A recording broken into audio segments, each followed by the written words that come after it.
Welcome to the Liberation Lab podcast, insights and interviews for the disruptive educator. I'm honored to have my sis on. I'm going to let her introduce herself. So, why don't you tell the people who you are, what you do, and why you do it?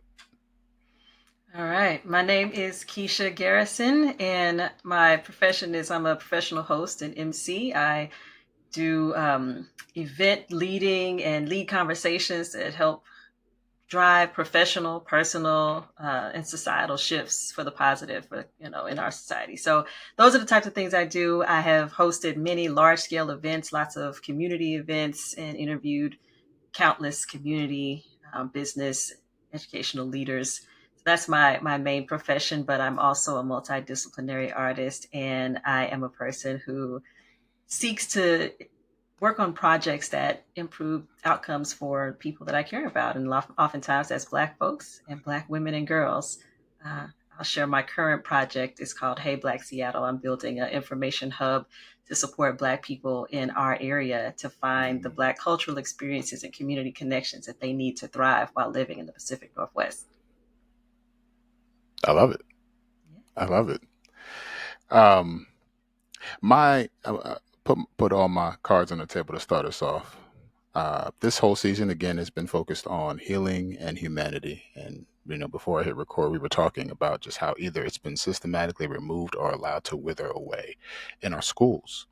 And so I'm thinking about the aspects of what it means to lead, serve, teach, and construct spaces of that promote healing and harmony for our Black girls. And so to do that, I would love to just hear about your K to 12 experience and what that was like for you. It's just an embodied experience for people to kind of hear where you're coming from. Wow. The my K to 12 experience had a lot of ups and downs. I grew up in the deep South, we like to say, in Oakdale, Louisiana. So this was the 80s, 90s, and you would think that 80s and 90s we had come to a certain point in our progression with education, but my town was still fairly socially segregated. And so while we all went to the same school in this small town, every school experience I had at K to 12 was also thick with a layer of racial tension.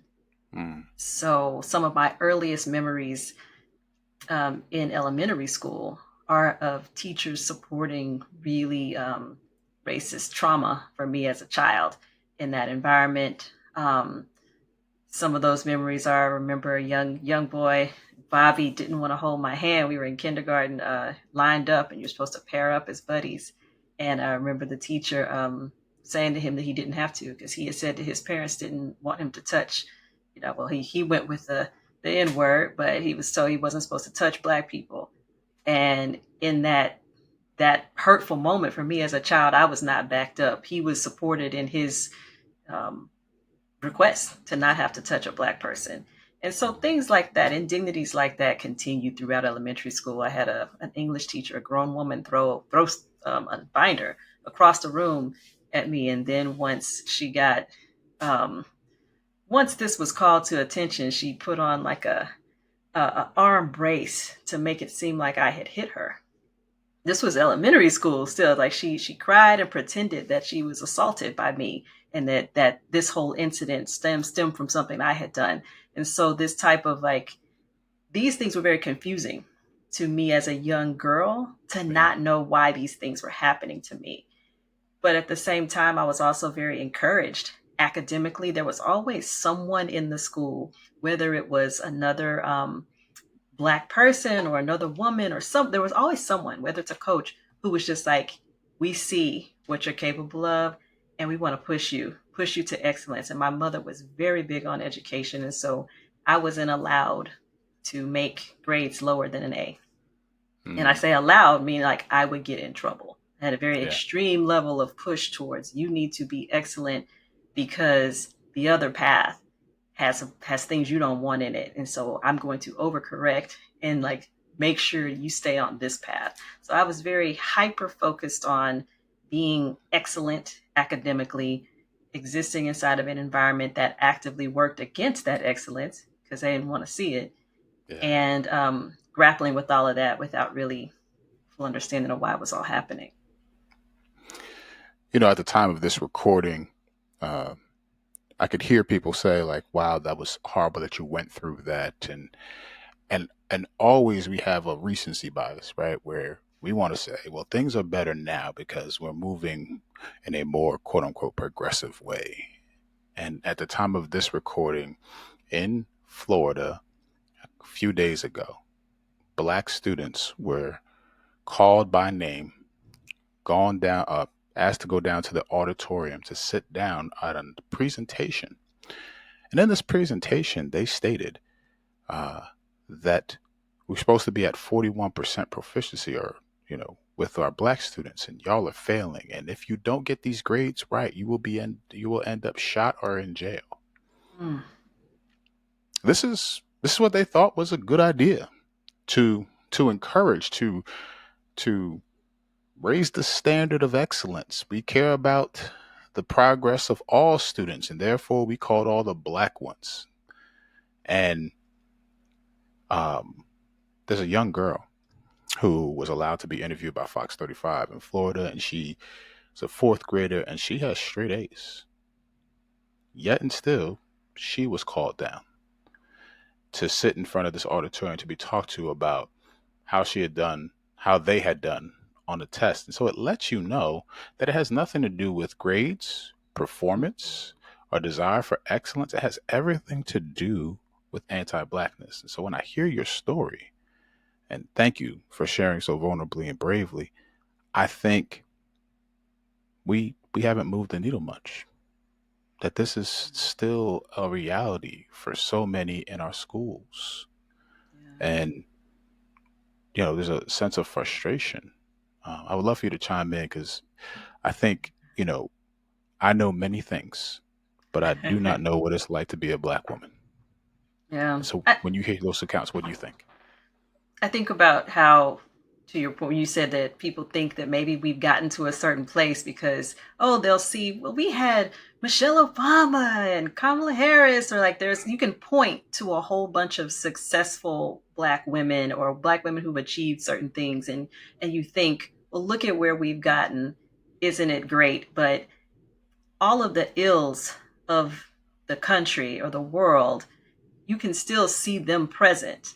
And when those things are still part of the society, when you still have so many people being really loud and proud about bigotry and harmful thoughts that they have about Black women, Black girls, Black people, when you still have that, wherever that still exists, we're still going to see those things manifested in this classroom against our children.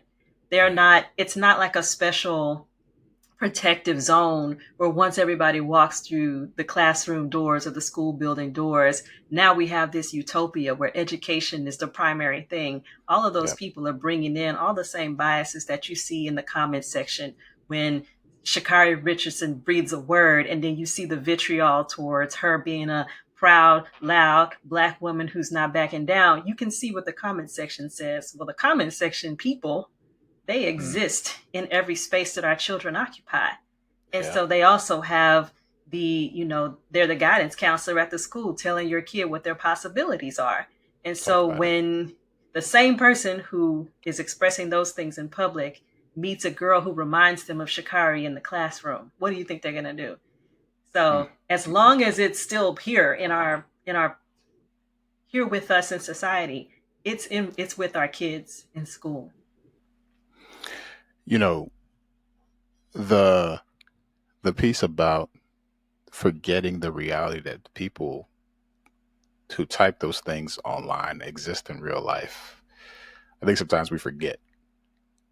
Like it's so much easier to say these things when you got, what Drake called Twitter fingers, right?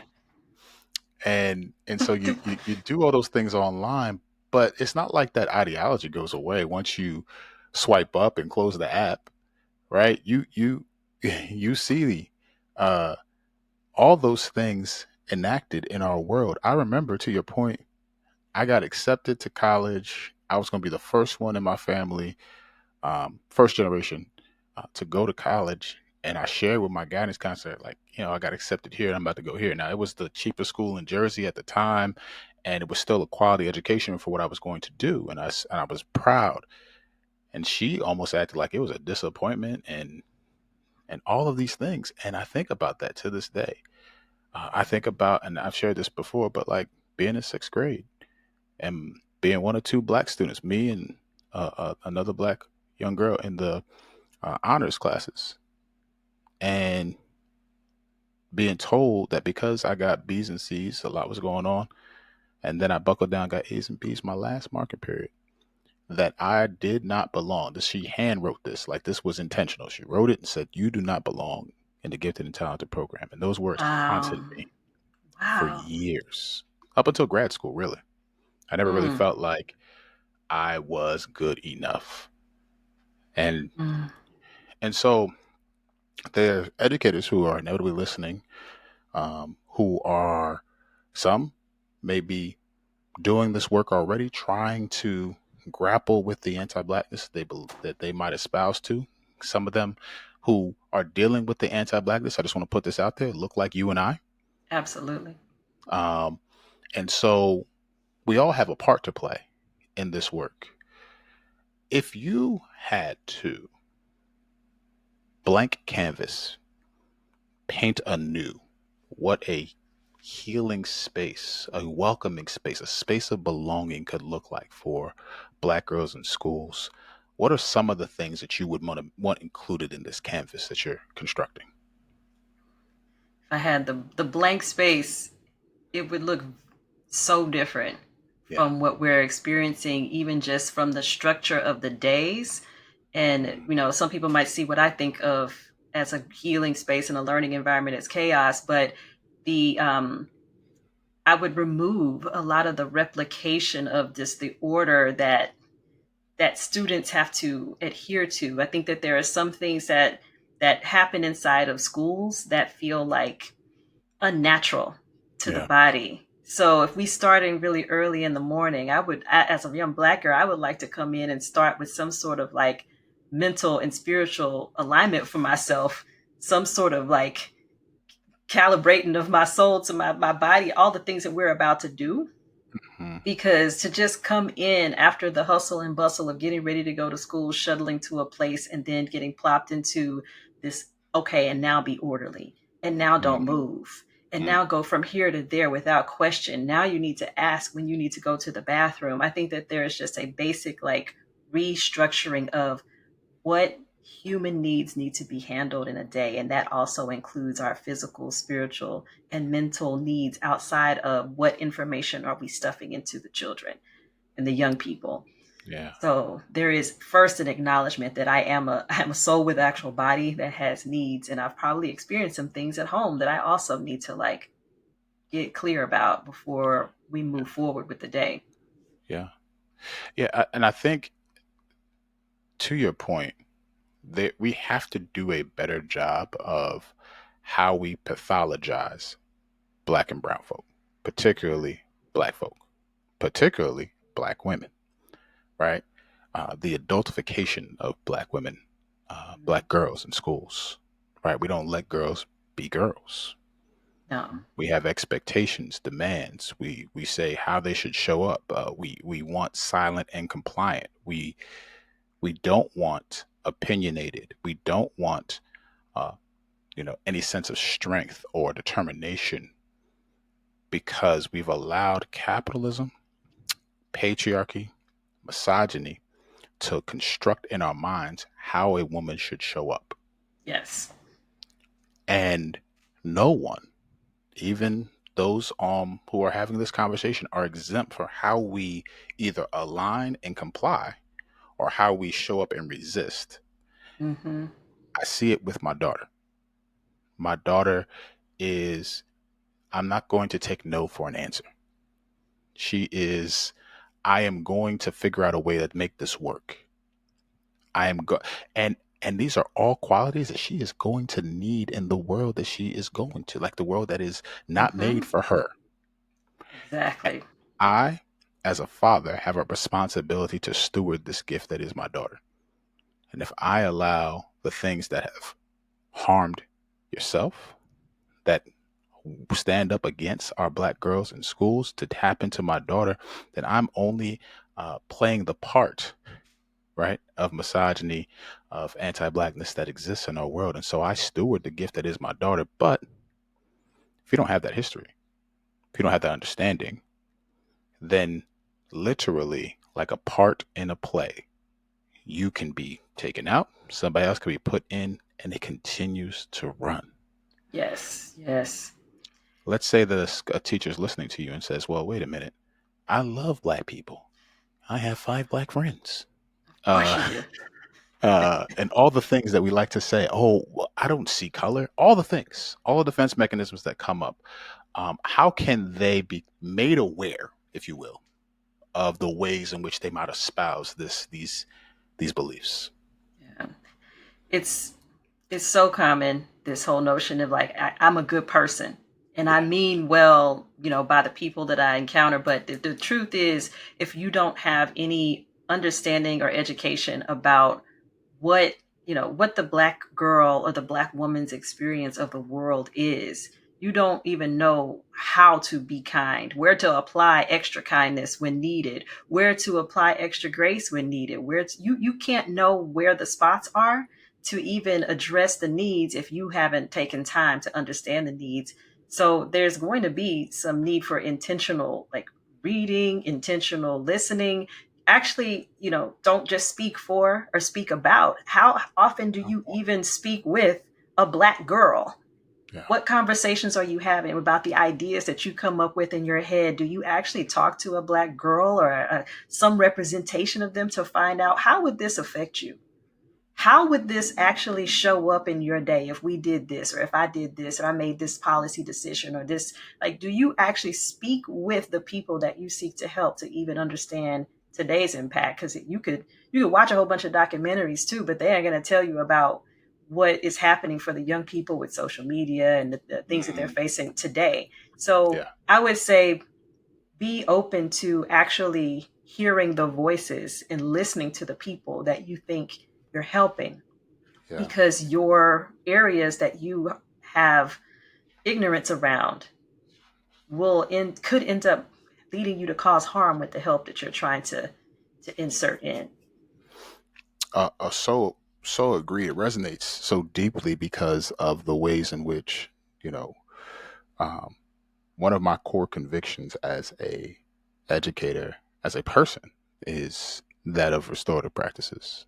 And when I think about the social discipline window, right, you can exist doing things to students. You can exist doing things for students, right? You can exist doing things. I'm going to use the word against because I forget the wording, against students, or without them, right? Neglecting them, or you can do them with them, right? Mm-hmm. And this exists in every part of life. I don't care. Take students out, put any other people group in, and what you find by and large is that people want to exist in the to stage, right? Because if I do things to somebody, it's easier for me. I don't have to think about the end result, the cost. I don't have to think about how it plays out, who's affected, why it happened. No, no. This is something that's happening to you and it's not happening to me. Mm-hmm. And that's the operative point. Yeah. In schools, we have espoused this to action. You broke a rule. This is happening to you. You showed up outside of my expectations. This is happening to you as a result. And then we wonder why there's no buy in. There's no culture that we've espoused. There's no climate that we want because we've done things to people, but we expect them to still show up for us. Very interesting dynamic. I, Sounds a lot like the world we live in. it Please jump in. does. And it's very indicative of how we learned leadership in our Yes. society. We learned to lead through the model of how oppressors lead. And so oppressors were often doing things to people, marginalized people. And so that's Yeah. still the dynamic. That's how the model of leadership we learn. So when you get ready to lead, you do have to ask yourself the question: am I about to do things to people? Am I going to do a version of leadership that is tantamount to oppressive practices?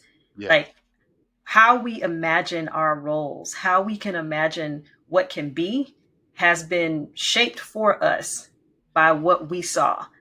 And until we give ourselves permission to even say, like what you said earlier about what the blank space is, Yeah. no constraints. Yeah. Some constraints are here to support safety first for vulnerable people, to create some sense of order, but some constraints that we have and we operate within as leaders or whoever we claim to be, some of those constraints are there to keep oppressive systems running smoothly and running in their optimal way. And so until you can develop the thought as a leader to say, I'm going to question my thoughts about what constraints and what I need to hold in place Yeah. by doing things to people, until you can question that, you're just going to keep replicating harm. Yeah. Yeah. And there are folks who then move to the I'm going to call it the savior complex, right? Well, the response is, well, if I'm doing things too, well, now I need to step in and push against this trend. But then you go to the four category. That's the name I couldn't remember before. You go to the Mm, four category, and now I'm not doing it with you anymore. You're not an agent. You have no agency with me. No, I'm going to do it for you. Hush. I know what's ailing you. Let me step in and do it for you. You don't have a voice in the remedy. You don't have a voice in the cure or all the things that need to happen as a result. I know better than you, so now I'm going to do it for you. And these are well-meaning people. I've seen it. They want to gather clothes and they want to figure out what food to offer, but they don't ask people what food they like. They don't ask people mm, what kind of clothes they want to wear. No, no, no. I'm just going to gather, and you should just be happy that yeah. I've stepped in and done this for you.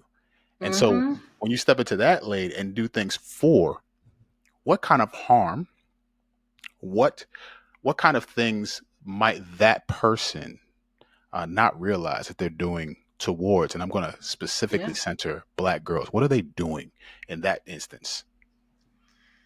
Whew. The people who's, because like there's so many areas of help Yeah, that are that are trying to be given, but and I'm searching for one right now, but there's so many times where we can reinforce behaviors. Because let me just go where my brain went when you were saying all of that. When please. my where my brain went was the ways that we train black girls to be recipients of that kind of so-called Mm-hmm. help. Mm-hmm. The whole, if you think about even the dynamics of between men and women and how we often teach girls, especially people in certain religious contexts, teaching black girls about being uh is subservience not the word, I'm losing the word right now, but just, Submissive. yes, submissive, to be like submissive, to be a second, to be a helper, to be a person who's the lieutenant but not the captain, or like you're supposed to be second. Your needs don't typically come first. And so we kind of train them to be like, look, one of the ways that you are good, one of the ways that you are a good black girl, you become a good black woman, Mm-hmm. is by being not the present voice in your life, not the biggest voice in your life. Yeah. You're here to support another big voice in your life. And Mm-hmm. so when someone else comes around saying, I got the help for you, I got the answer for you, we've already primed our girls to be thinking that they should be expecting someone else to have the answer for them. And so Mm-hmm. some of the things we can do is make sure that our girls grow up knowing your voice should be the loudest voice in your own life, so Yeah. that we don't prepare them to take whatever BS is about to come their way, in the words of, I got the answer for you. Yeah. The same young girls who were told that we have the answer for you grew up to be, women who have to go to hospitals, or maybe they choose to go to hospitals to give birth and then are told, I know what's best for you. And then we have mortality rates that are through the roof because we refuse to listen. We You, refuse and to the point where there's a case recently that I saw where a poor baby was decapitated and the doctor, a black woman, where these things are we're socialized mm-hmm. to believe and espouse these things, and and so it makes it really difficult for our less melanated counterparts to understand that these things exist, because they'll say, well, whoa, this is a black person. Well, wait, Right. you don't have to have a certain hue, level of melanation to espouse anti-black beliefs and sentiments. Comes Hmm. in all shapes and sizes. All shapes and sizes. And I think about we give our young women mixed messages, which Mm, I imagine must be so confusing because we do tell them all the time, to you got to stand for yourself. You got to do these things, but that's not what life is backing them up. Like the experience, the day mm, to day experience of being a black girl, and based on what you get reprimanded for, what you get rewarded for, is mm. showing black girls that we expect them to not speak for themselves. Yeah. And when we speak for ourselves, it gets coded in certain ways as the overly aggressive, the whatnot, and there's Mm, just all the ways that we're villainized for having a voice. And so you can say the yeah. one thing, check to see, am I even saying things that line up with how I'm treating black women and girls? Yeah. There's always a gap between perceived belief and perceived behavior. And I wonder if we're doing enough work. Well, let me answer that. We're not doing enough work to close the gap between what we say we believe and what our behaviors are communicating. Um, When when we're silent about the misogyny we see in our young boys, particularly to women, young black girls, and we're silent about that, we don't check it, we don't use it as a teachable moment to instruct, we're complicit. When we allow a black girl to be overtalked in the middle of a class discussion, we're complicit. When we see them pushed aside, not picked, and we don't do anything about it, we're complicit. When we see rules that unfairly target them and we do mm, nothing to change them or to avoid even like putting it to the side so that they're not affected by it, when we don't stand in the gap for them, we're complicit. And so I want to go back to that canvas because you said something very key. You said it may feel like chaos. And I think that teachers who, especially teacher prep programs, right, you come out feeling like if you don't have control, mm, then you aren't teaching, you aren't doing this thing right. It is all about high control metrics. And so chaos would feel inappropriate for a teacher. Um, Going back to that canvas, you know, after we've centered ourselves, we've grounded ourselves, and we've created space for the soul that it's in, this embodied soul that comes into our schools. What else can we do to continue to help them flourish? mm. I think that there needs to be space for the kids to, or call them the kids, the young people. Try Mm-hmm. some space for the young people to speak, to express. Yeah, It can't be receiving all day and then proving that I received what you said, yeah. proving that let me receive, let me prove. I think where is the space for expression Mm, and actually getting, that's when you also can have this opportunity to learn the people that you're trying to help, when you give yeah, them the opportunity to share their voices. And for the young black women and black girls and black youth in this, taking extra care to know that they've been socialized to not believe that their voice matters. yeah, And that's probably true for most marginalized, children with marginalized identities. But for our black children and our black girls, really taking care to know that, like, okay, it might take a little while for trust to be developed, for me to actually hear what's really going on. There might not be a situation where every teacher can have access to the openness that they would like, but I do think that there needs to be some space and some outlet for the young people to actually be able to express yeah, outside of a set of things to be tested on. yeah, yeah. Freer. They need to be freer. It seemed like they're going to jail training, to be honest. They said they're going to That's prison it. training, where even just schools that expect young people to sit and eat in silence. I hear that that's still a thing in places. I'm like, we It is. really eat in silence? I don't, that's not how eating happens at my house. Eating is social. Eating, like, it's not going to be in silence, but it really, the more a school feels like a prison, I just, that, and that might feel like control, but is Yeah. that what we want? Like, we can't want that. Yeah. Yeah.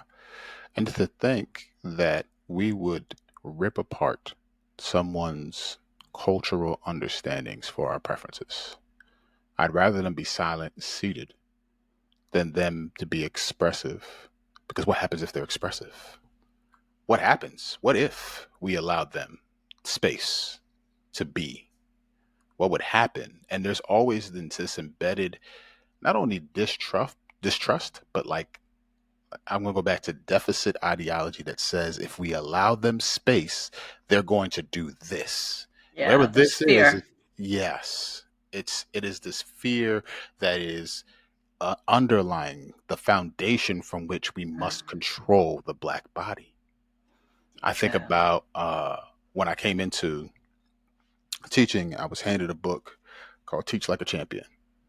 And in that book, it told you, they gave you a lot of practices to use in your classroom and things like be seen looking, where you had to position yourself so the students saw that you were looking at what they were doing, right? If as they were coming into your door, so you could greet and look. And I think about that being wielded as a weapon to say, in the same way that someone with a badge will, show me your hands.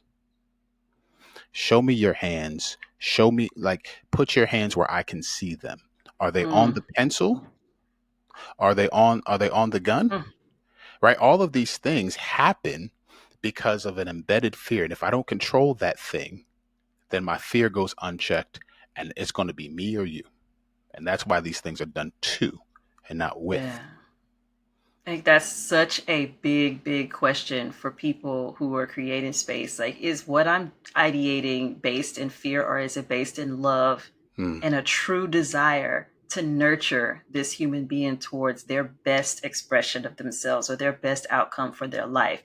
You can look at your decision making and really say to yourself, you know when you're making a decision out of fear for your job or for some performance metrics or for whatever the case may be. Is it out of fear? Do you feel obligated to something that is not these young people who are in your care? Are you like, what is the thing that is not based in actual love for the human beings and the development of who they're going to become? Yeah. That's, it's like, you can sit with your own self and ask those questions, come Yes. up with your ideas based out of love. And like I said, it might end up looking like chaos. It's just like, this is not what the school system is. And it's like, just let yourself dream first. Mm, You can refine and cull later. But if you never get to the point where you allow yourself to even imagine what would an actual nutritious educational experience feel like, because you're mm, so bound to the fear and the obligations to what exists already or what you're being measured by, it's not gonna work. Let your dreams be free. mm, mm. I I want I hope that somebody who's listening will just pause right there and just sit with that. Um, I wanna do two things as we round out our time. This episode is appropriately called "Dear Black Girl," and I hope that an educator would play this for the black girls in their room.